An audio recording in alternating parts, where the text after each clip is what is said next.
et je vous retrouve cette fois-ci pour le point lecture du mois de mars-avril 2014.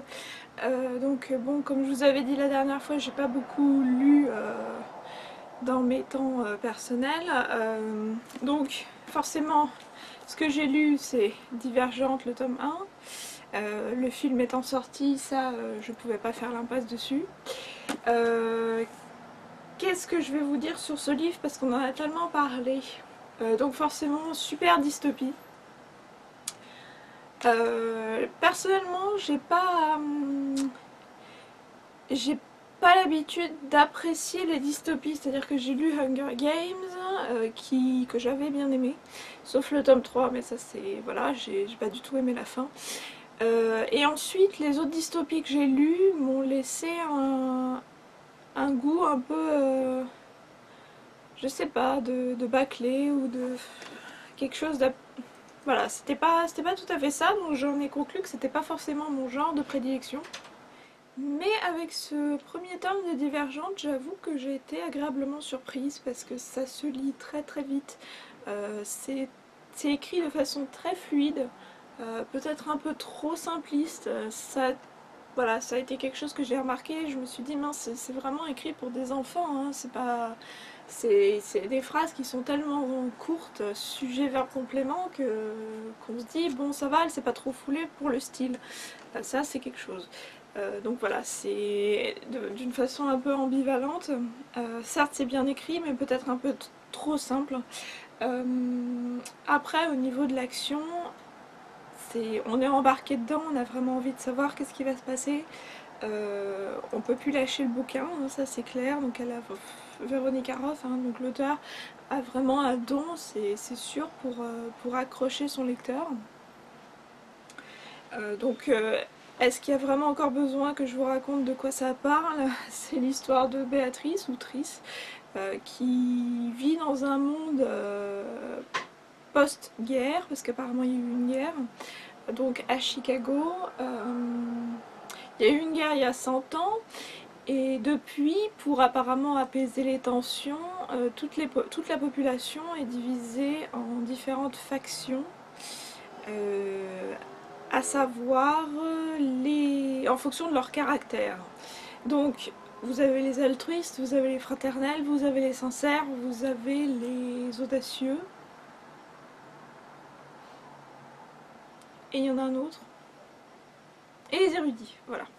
Donc en fonction de leur caractère prépondérant, les gens vont dans une faction et se consacrent entièrement à ce caractère prépondérant. Et donc ils ont un rôle dans la société qui leur est attribué en fonction de ce caractère.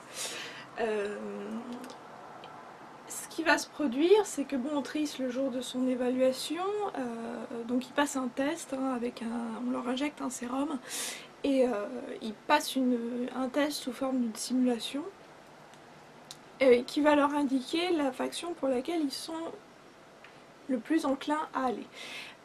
Trice va passer ce test et ça va pas être concluant, ce qui est très rare et quasiment impossible, et ce qui va indiquer qu'elle est une divergente.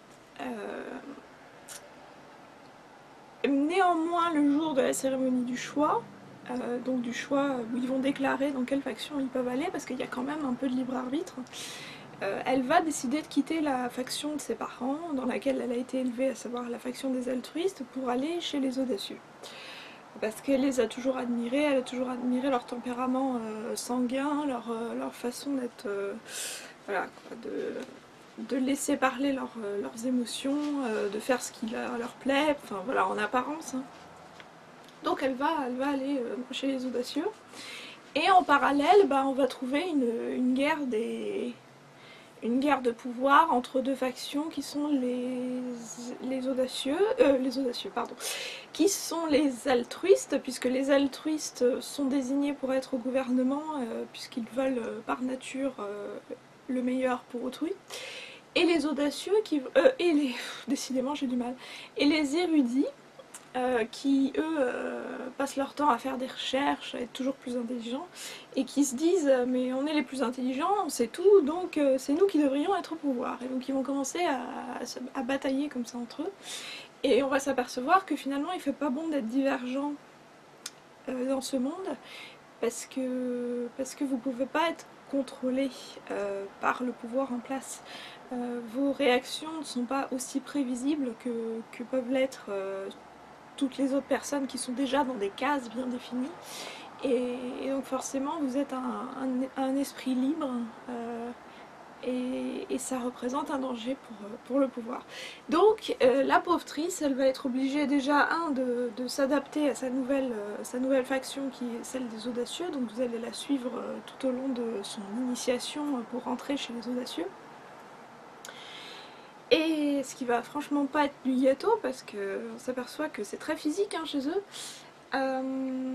Et en parallèle, vous allez avoir cette histoire de guerre de pouvoir entre les deux factions qui va avoir des conséquences plus que malheureuses pour tout le monde en fait, et qui va se répercuter jusque chez les audacieux. Voilà.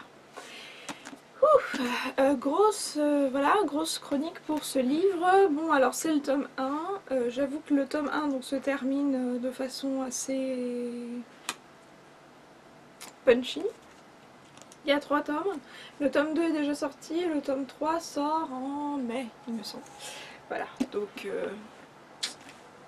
à voir pour la suite. Et ensuite, j'ai lu Poison, le premier tome de la saga, je ne sais pas comment elle s'appelle, de Sarah Pinborough aux éditions Milady. Alors ce livre, je l'avais acheté au Salon du Livre de Paris parce que tout simplement on se fait attraper par la couverture qui est absolument magnifique et qui est chose peu commune en hardback, chose peu commune en France. Et donc ça fait vraiment petit grimoire, d'autant que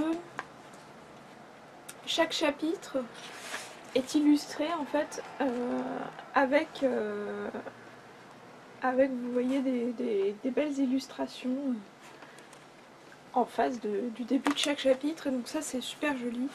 Vous avez vraiment l'impression de vous retrouver dans un livre de contes pour enfants ou dans un grimoire.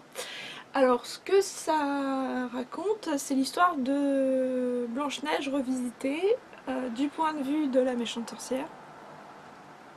Alors quand je dis revisité, c'est revisité, hein, c'est...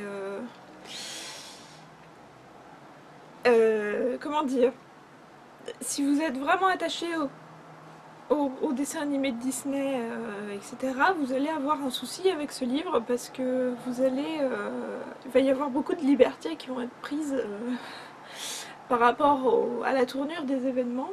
Vous allez avoir d'autres créatures, j'allais dire mythologiques, mais créatures de contes, personnages de contes qui vont apparaître dans ce livre, comme Aladdin par exemple. Ne me demandez pas ce que vient faire Aladdin à l'intérieur du conte de Blanche-Neige. Alors là, pour le coup, quand je l'ai vu arriver, celui-là, c'est... Enfin, et ça arrive au début... Ouais, ça arrive page 59. Alors, vous voyez, avec la lampe, hein. Vous vous dites Aladdin, avec... Qu'est-ce que c'est que ce délire? Vous allez avoir la vieille sorcière de chez Hansel et Gretel, vous savez, celle qui construisait sa maison en pain d'épices et qui mangeait les enfants, qui débarque aussi à l'intérieur, et qui s'avère être apparemment l'arrière-arrière-grand-mère de la méchante sorcière de Blanche-Neige. Et je vais pas vous en raconter trop parce que sinon après je vais vous spoiler. Donc voilà, de même que pour la fin est complètement hallucinante parce que quand vous voyez, enfin, son histoire avec le prince, c'est totalement... vous dites mince, alors il y a un souci quelque part, quoi. Si vous êtes adepte des happy endings, des fins qui se terminent bien, etc., là pour le coup c'est assez spécial. Apparemment ils ont dit que... Alors le tome 2 sort dans pas très longtemps, deuxième partie d'avril, deuxième moitié d'avril, et le tome 3 sort deuxième moitié de mai. Donc Apparemment on aura des réponses aux questions parce que pour le coup la fin est vraiment très ouverte, hein. Donc on aura peut-être des réponses à nos questions concernant la fin de ce bouquin. À voir. Donc l'avantage c'est qu'il n'était pas super cher, en même temps il est assez court, hein. Il fait même pas 250 pages, il fait 222...